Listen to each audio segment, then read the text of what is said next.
100 years after her death, thousands gathered in churches, parks, schools and halls to celebrate someone who continues to be a role model and inspiration, not only for Australians, but for people worldwide.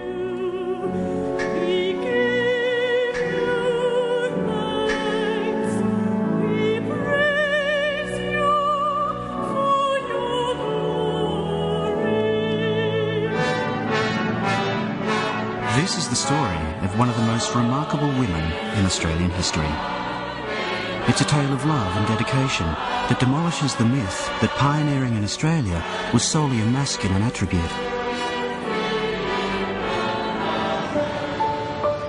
Here, in the inner Melbourne suburb of Fitzroy, Maria Ellen MacKillop was born in 1842.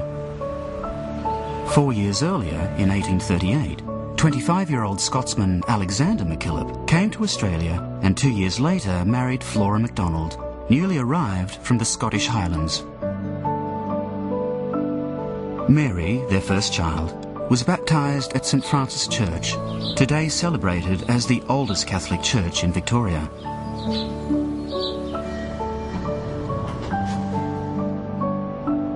At the Sisters of St Joseph Congregational Headquarters in North Sydney, the letters, diaries and images of Mary MacKillop are carefully archived and catalogued for future generations.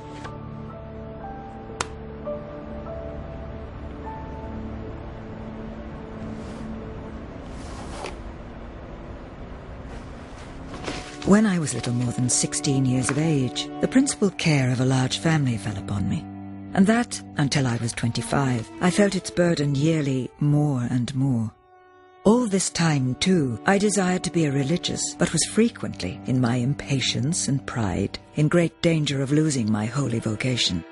But God preserved me, and turned into bitterness and sorrow everything but his own good self. At 18, she was offered a position of governess to her cousins, John, Sarah, Mary and Lexi Cameron in Penola, South Australia. It was here that she first met Father Julian Tennyson Woods, her parish priest, and priest in charge of a vast area of 56,000 square kilometres of South Australia. When Mary was first in Penola, the foundation of the Josephite sisters arose out of the fact that she had felt from early on in her life a great desire to serve God and helping those in need. And so Father Woods was riding around on his horse and he saw that the children of the district had no education of any sort, religious or secular, and the needs came together, and so she was the foundress and he was the founder. With Tennyson Woods' assistance, Mary and her sister Annie would eventually open the first St Joseph School for underprivileged children in an old disused stable in Penola in 1866. It wasn't long before other young women came to join her, and so the congregation of the Sisters of St Joseph of the Sacred Heart was born.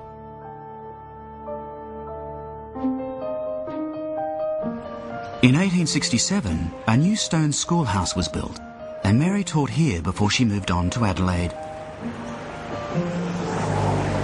In all, Mary founded over 80 schools in South Australia, and generations later, the beliefs and traditions of the Sisters of St Joseph continue at the Mary MacKillop Memorial School.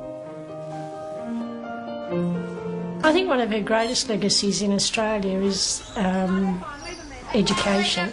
Like if you look at what we've got in our Catholic system of education, that started with Julian and Mary.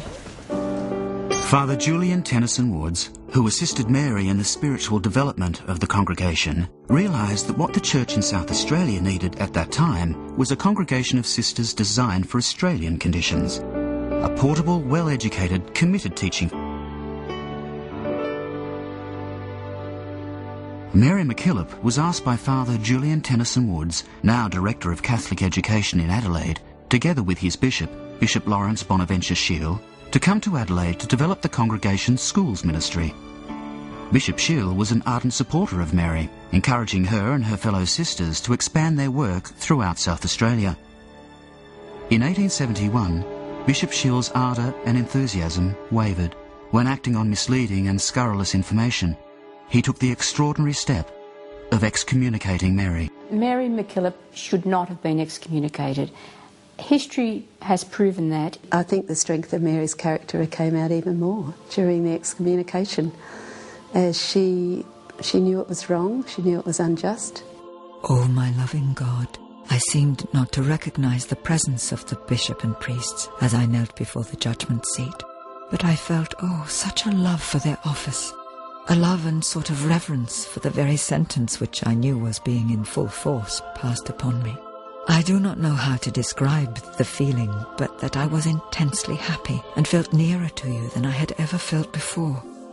I shall never forget the sensation of the calm, beautiful presence of God.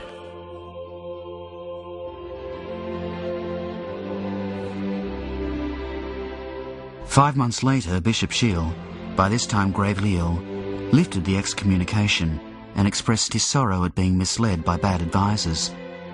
The sisters, forced by the excommunication to abandon their religious habits and close their schools, could once again wear their habits and teach in their schools. The first care, indeed the great work of the sisters, being the education in a strictly Catholic manner of the children of the poorer classes, it becomes necessary for those interested in such a work to understand the general position of persons of this class. With this clearly present in their minds, they can more easily recognize the peculiar nature of the sisters' vocation, the extreme necessity for such a work, and thus not hesitate in seeing that what would seem much out of place in Europe is still the very reverse in most parts of Australia. Author, scientist, priest and educator, Father Julian Tennyson Woods co-founded with Mary MacKillop the Sisters of St. Joseph.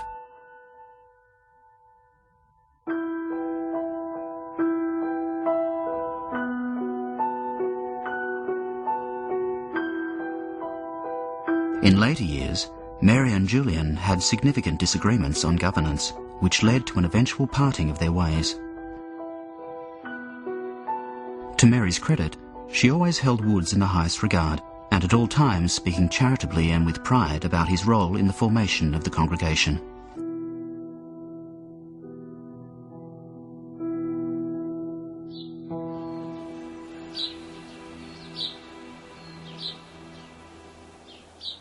Mary MacKillop moved from Adelaide to Sydney in late 1883, at the age of 41, where she set up residence in Mount Street, North Sydney, the headquarters of the congregation to this day. In 1894, Mary wrote in one of her letters how much she loved New Zealand and how the opportunity to rest and be relieved of the burdensome duties back home in Sydney had assisted her recuperation. I like New Zealand very much and have been so well here. I believe another year in Sydney with its cares and annoyances would have nearly killed me. On her fourth visit to New Zealand in 1902, Mary had been ordered to take hot baths, which were beneficial in providing relief from her rheumatism.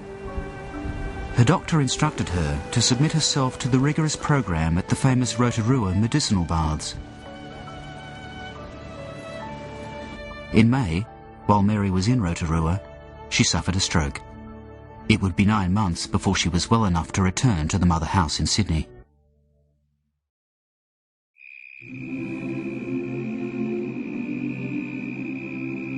On the 8th of August 1909, Mary MacKillop, Mother Mary of the Cross, died at age 67.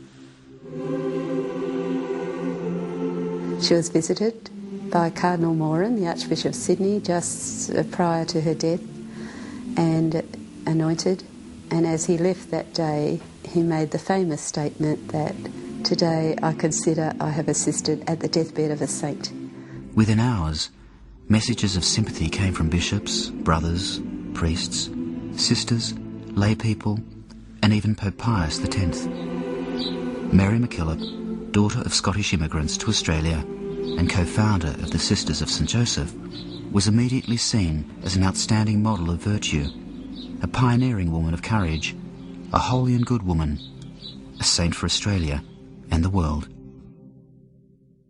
In better moments, in moments when grace is sweetly working in us, we wish to be strong and to prove our grateful love for our divine spouse by suffering cheerfully with him and for him. A little cross or contradiction comes, and away with all our good resolutions. we become cowards, and almost positively tell our Divine Lord that he asks too much, and that we won't serve him.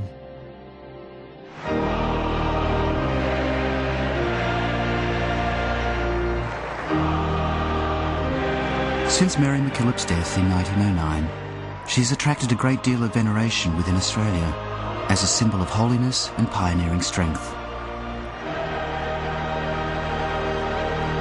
This was acknowledged in Sydney with her beatification by Pope John Paul II on the 19th of January 1995.